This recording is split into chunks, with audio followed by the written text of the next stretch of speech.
see this cross? See, it symbolizes Jesus dying for our sins. That is that's what we need. That is the real winner, not these lottery tickets right there. The real winner is Jesus right here. So I know that we play and we do these things for fun, or not necessarily for fun, because we want to take the chance of maybe having a better life. I don't promote gambling in any way. I just needed to go fill up my tire, and I felt bad going in there without buying anything and asking for their air, and I didn't want to get any food and snacks. But just now when I was in there, they said that that you can just hit the button on the outside, so I'll never ever even go inside ever again. Well, this will be my last time. I normally just let the kids or like my wife or somebody hold it for good luck, and then I won't even look at it or look at the numbers until after the Mega Millions date comes up, and then if they lost it, they lost it. If they can find it, then I'll go check to see if it's a winner. If not, it was just so I buy something so I didn't get their air for free. But the owner was there when I just went in there and said, just hit the button, it's always on. I was like, well, shoot, I didn't know that. Now I will. But I just left the Gators house, and he's going up to Vegas tomorrow to meet somebody that he's known for 5 years, but only played online with PUBG. So, man, when you're on the Matrix all the time, you can create good bonds and good friendships there. And then maybe you could leave the Matrix and go actually have a real life encounter, which sounds awesome. And they're two totally different type of people when you look at them. It's almost like that movie Ready Player One.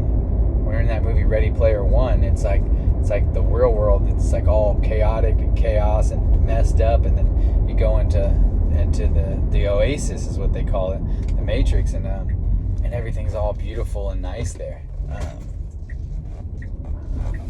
We need to have it beautiful here.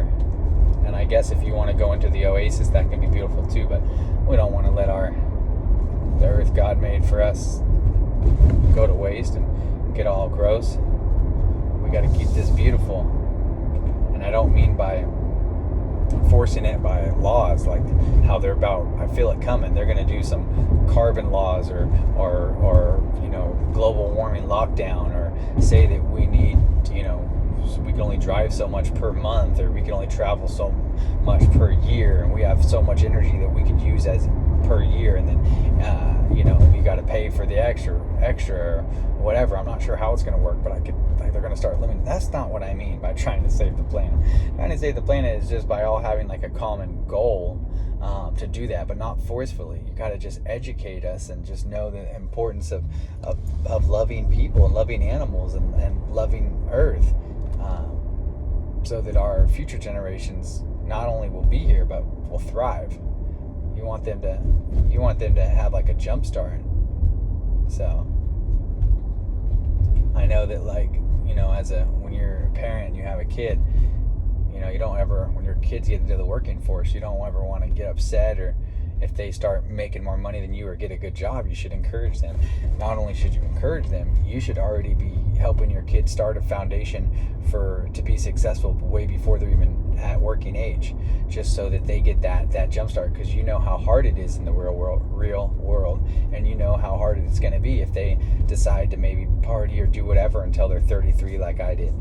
They're almost going to need to start their foundation now at 3, 4, 5, 6, 7, 8, 9, 10, 11, 12, 13, 14, 15 before they're teenagers, because